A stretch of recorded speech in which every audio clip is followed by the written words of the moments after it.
اعوذ باللہ من الشیطان الرجیم بسم اللہ الرحمن الرحیم رب زدنی علما رب زدنی علما رب زدنی علما رب اشرح لی صدری ویسر لی امری واحلل عقدۃ من لسانی یفقہوا قولی واجعل لی وزیرا من اہلی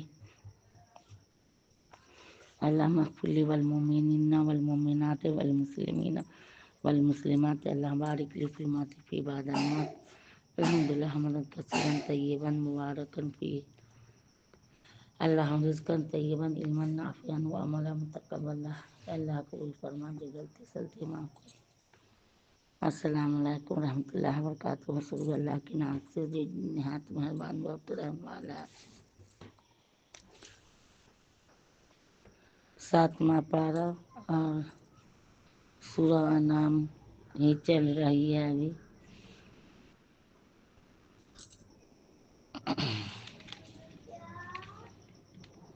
ہم سے یعنی حسر ہو جائے، یعنی اس روز ظاہری اور مجازی طور پر بھی خدا کے سوا کسی کی سلطنت نہ رہے گی۔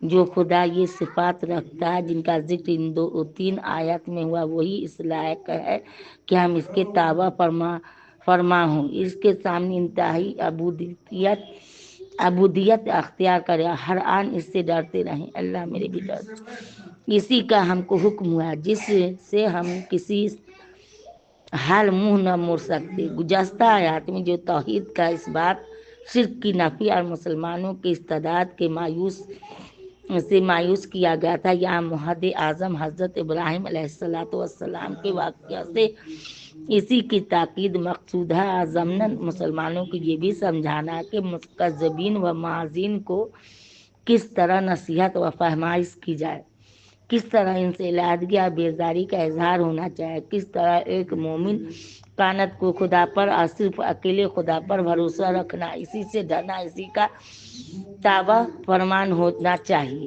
علماء انصاب نے حضرت ابراہیم کے باپ کا نام تاریخ لکھا ہے، ممکن ہے تاریخ نام آزر لقب ہو۔ ابن کثیر نے مجاہد وغیرہ سے نقل کیا ہے کہ آزر بت کا نام تھا، شاید اس بت کی خدمت میں زیادہ رہنے سے خود ان کا لقب آزر پڑ گیا، واللہ علم۔ اس سے زیادہ صریح صاحب گمراہی کیا ہوگی کہ اکرم المخلوقات انسان اپنے ہاتھ سے تراشے پتھروں کو خدائی کا درجہ دے کر ان کے سامنے سر بسجود ہو جائے اور انہی سے مراد مانگنے لگے۔ یعنی جس طرح بت پرستی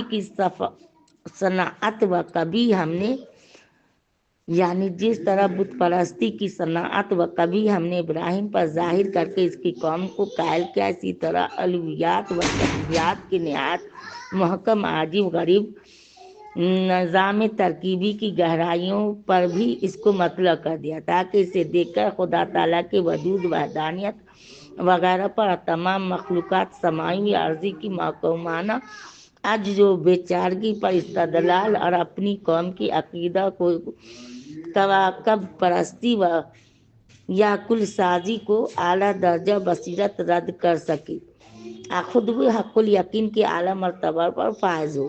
بلا شبہ عالم کا یہ اکمل و احکم و بہترین نظم و نسق ہی ایسی چیز ہے جسے دیکھ کر بالبداہہ اقرار کرنا پڑتا ہے کہ اس عظیم الشان مشین کا بنانے والا اور چلانے والا، اس کے پرزوں کو نہایت مضبوط ترتیب و سلیقہ سے جوڑنے والا اور ہزاروں لاکھوں برس سے ایک ہی انداز پر اس کی حفاظت کرنے والا بڑا زبردست حکیم و قدیر سانع ہے، جس کے حکیمانہ تصرف اور نفوذ و اقتدار سے مشین کا کوئی چھوٹا بڑا پرزہ باہر نہیں کیا جا سکتا۔ یہ کام یوں ہی اتفاق یا بے شعور طبیعت باندھے بہرے مادہ سے نہیں ہو سکتا۔ یورپ کا مشہور معروف حکیم نیوٹن کہتا ہے کہ کواکب کی حرکات حالیہ ممکن نہیں کہ محض عام قوت جاذبہ کے فعل کا نتیجہ۔ یہ قوت جاذبہ تو کواکب کو شمس کی طرف دھکیلتی ہے، اس لیے کواکب کو سورج کے گرد حرکت دینے والا ضروری ہے کہ کوئی خدائی ہاتھ ہو جو باوجود قوت جاذبہ کے عالم کشش کے ان کو اپنی مدارات پر قائم رکھ سکے۔ کوئی سبب طبعی ایسا نہیں بتلا جا سکتا جس نے تمام کواکب کو کھلی فضا میں جا کر بند کر دیا ہے کہ وہ سب سورج کے گرد چکر لگاتے وقت ہمیشہ معین مدارات پر ایک خاص جہت ہی میں حرکت کرے جس میں کبھی تخلف نہ ہو۔ پھر کواکب کی حرکات اور درجات شرط میں ان کی سورج کی درمیانی مسافت کو ملحوظ رکھتے ہوئے جو دقیق تناسب و عمیق توازن قائم رکھا گیا، کوئی سبب طبعی نہیں جس سے ہم ان منظم محفوظ کو وابستہ کر سکے۔ ناچار اقرار کرنا پڑتا ہے کہ یہ سارا نظام کسی ایسے زبردست حکیم و علیم کے ماتحت ہے جو ان تمام اجرام سماعیہ کے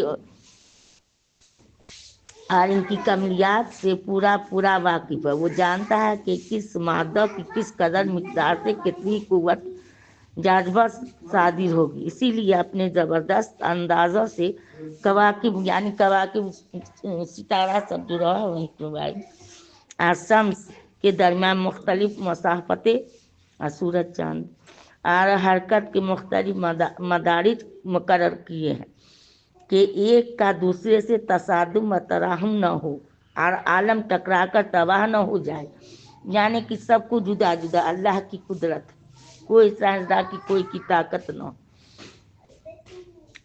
مدارج مقرر کیے ہیں کہ سب کی چال الگ، سب کا انداز الگ، کہ ایک دوسرے سے تصادم و تراہم نہ ہو، عالم ٹکرا کر تباہ نہ ہو جائے۔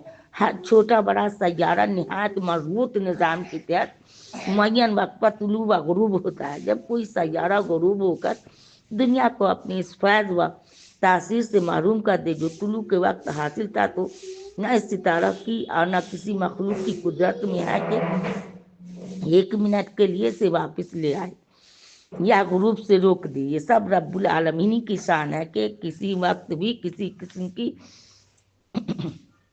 اضافہ سے عاجز نہیں۔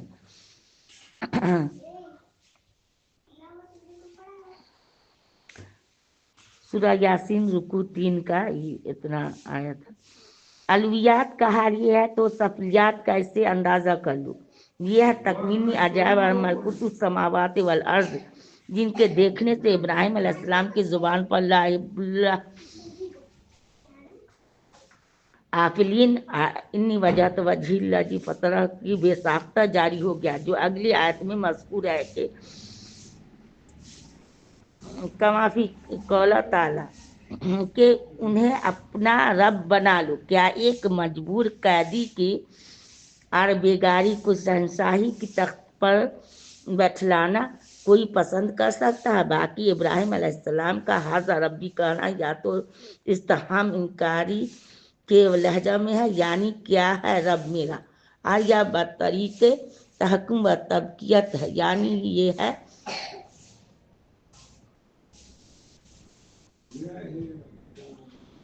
رب میرا تمہارے عقیدہ اور گمان کے موافق، جیسے موسیٰ علیہ السلام نے فرمایا۔ اس کے سوا مفسرین نے اقوال بھی ہے، مگر ہمارے خیال میں یہی راجح ہے۔ واللہ علم، چاند چونکہ بہت حسین اور چمکدار سیارہ ہے، اگر خدا دستگیری نہ فرمائے تو بے شک انسان اسی کی چمک دمک پر مفتون ہو کر رہ جائے۔ یعنی نظام فلکی میں سب سے بڑا اور سب سے زیادہ فیض رساں سیارہ، شاید عالم مادی کی کوئی چیز اس کے بلا واسطہ یا بالواسطہ فیض تاثر سے مستغنی ہو۔ یہ تو سب خدا کے مزدور ہیں جو وقت معین پر آتے اور چلے جاتے ہیں، ایک منٹ کی تقدیم و تاخیر پر قادر نہیں۔ پھر ان کو خدائی کے حکم کے شریک کرنا کس قدر گستاخی اور قابل نفرت فعل ہے۔ یعنی ساری مخلوق سے یکسو ہو کر صرف خالق جل اعلیٰ کا دروازہ پکڑ لیا ہے، جس کے قبضہ اقتدار میں سب الویات سفلیات ہیں۔ یعنی جس کو خدا سمجھا چمکا سمجھا چکا اور ملکوت السماوات والارض کی اعلیٰ وجہ بصیرت سیر کرا چکا، اس سے یہ امید رکھتے ہو کہ وہ تمہارے جھگڑنے، بیہودہ جدل و بحث کرنے سے بہک جائے گا؟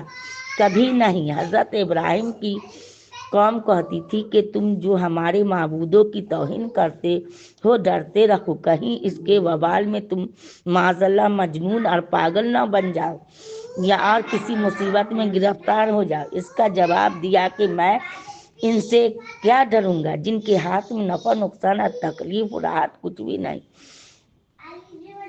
ہاں، میرا پروردگار مجھے کوئی تکلیف پہنچانا چاہے تو اس سے دنیا میں کوئی مستثنا ہے؟ وہ ہے اپنے علم محیط سے جانتا ہے کہ کس شخص کو کن حالات میں رکھنا مناسب ہوگا۔ یعنی میں تمہارے معبودوں سے کیوں ڈروں، حالانکہ نہ ان کے قبضہ میں نفع ضرر ہے، یعنی کہ ابراہیم علیہ السلام کہیں، اور نہ توحید کو اختیار کرنا کوئی جرم ہے جس سے اندیشہ ہو۔ ہاں، تم خدا کے باغی اور مجرم بھی ہو اور خدا مالک نفع ضرر بھی ہے، لہذا تم کو اپنے جرائم کی سزا سے ڈرنا چاہیے۔ احادیث صحیحہ میں منقول ہے کہ نبی کریم صلی اللہ علیہ وسلم نے یہاں ظلم کی تفسیر شرک سے فرمائی، جیسا کہ سورہ لقمان میں ہے۔ گویا ظلم کی تنوین تعظیم کے لیے ہوئی تو حاصل مضمون یہ ہوگا کہ مامون و متحدی صرف وہی لوگ ہو سکتے ہیں جو یقین لائیں، اس طرح کہ اس میں شرک کی ملاوٹ بالکل نہ ہو۔ اگر خدا پر یقین رکھنے کے باوجود شرک کو نہ چھوڑا تو وہ نہ ایمان شرعی ہے، نہ اس کے ذریعہ سے امن و ہدایت نصیب ہو سکتی ہے۔ وہو کما قال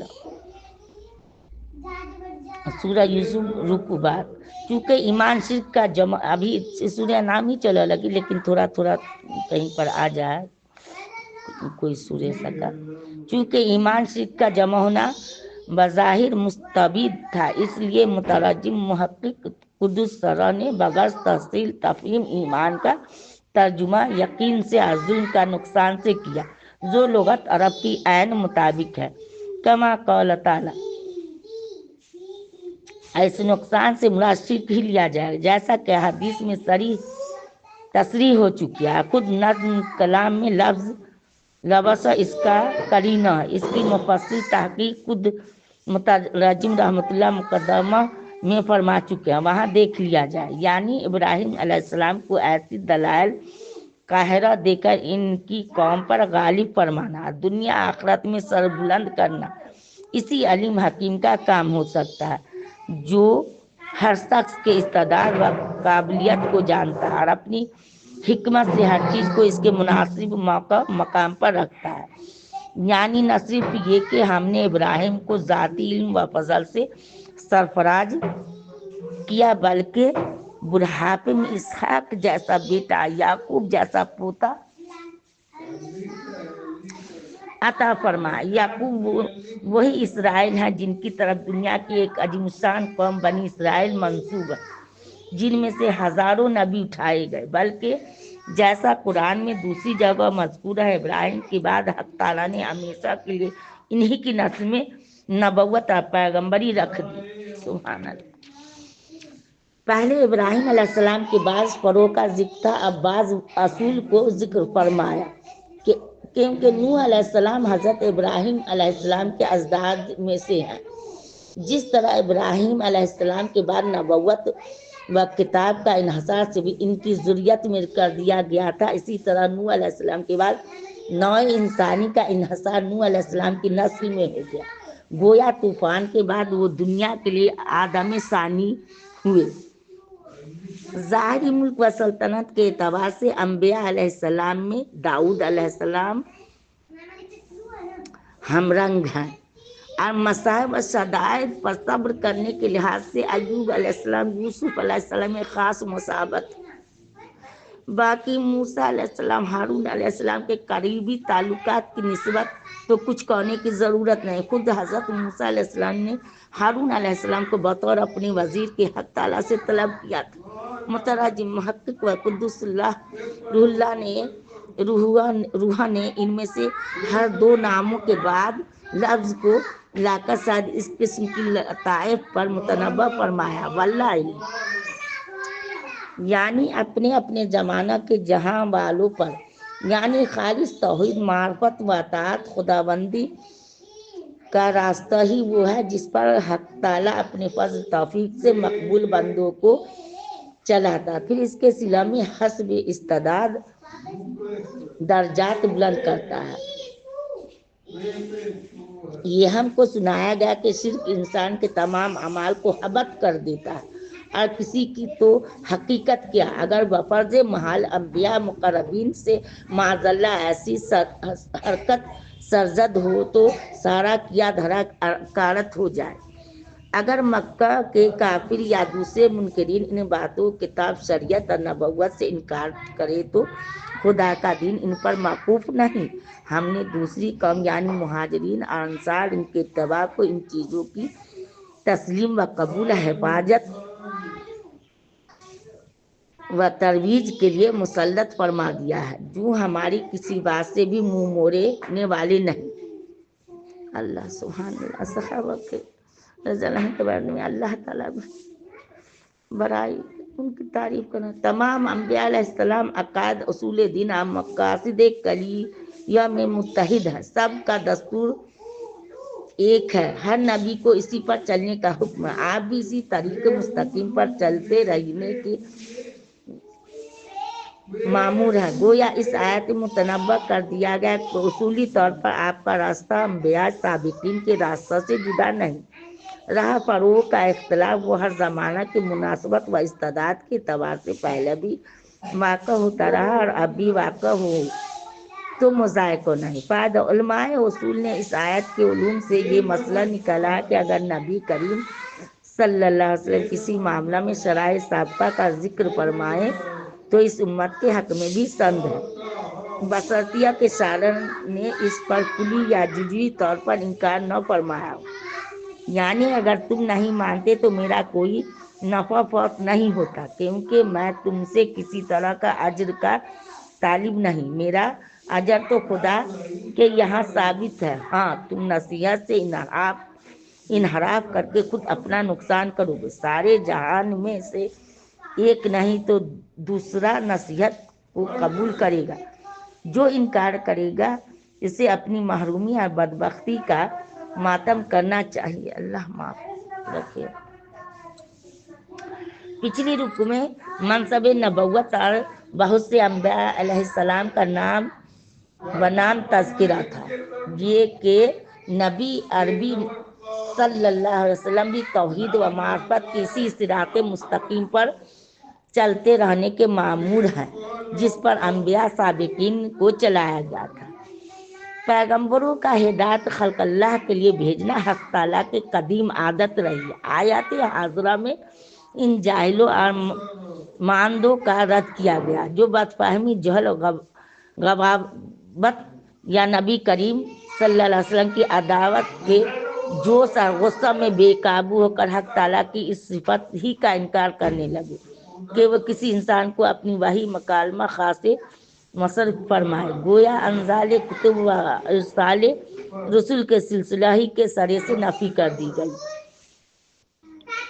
یعنی اگر واقعی خدا نے کسی انسان پر کوئی چیز نہیں اتاری تو تورات مقدس جیسی عظیم شان کتاب جو احکام مرضیات الہیہ پر بندوں کو مطلع کرتی، رشد و ہدایت کی عجیب و غریب روشنی اپنے اندر رکھتی، ان چیزوں کا علم تم کو عطا کرتی تھی جنہیں تمہارے باپ دادا بلکہ کل نبی بنی آدم بھی بدون علام الہی محض اپنی عقل و جو اس سے دریافت نہیں کر سکتے تھے، وہ کہاں سے آ گیا اور کس نے موسیٰ علیہ السلام پر اتاری؟ مانا کہ آج تم اسے ورق اور ٹکڑے ٹکڑے کر کے لوگوں کو اپنی خواہش کے موافق دکھلاتے اور اس کے بہت سے اخبار احکام کو چھپائے بیٹھے ہو۔ اس طرح اس کی اصل روشنی تم نے باقی نہیں چھوڑی، تاہم جو حصہ آج باقی رہ گیا ہے وہی پتہ دے رہا ہے کہ جس محل کے کھنڈرات یہ ہیں وہ اپنے زمانہ عروج میں کیسا عظیم شان ہوگا، یعنی ایسا نور ہدایت بخبر خدا کے اور کس خزانہ سے آ سکتا ہے۔ سبحان ربک رب العزت عما یصفون وسلام علی المرسلین والحمد للہ رب العالمین وآخر دعوانا الحمد للہ رب العالمین۔ اللہ قبول فرمائے، جو غلطی سلطی ہوئی ہوگی آپ لوگ بھی معاف کریے گا، اللہ بھی معاف کرے۔ رب ارحمہما کما ربیانی صغیرا، رب ارحمہما کما ربیانی صغیرا، رب ارحمہما کما ربیانی صغیرا۔ سبحان ربک رب العزۃ عما یصفون، سلام علی المرسلین، السلام علیکم و رحمۃ اللہ وبرکاتہ۔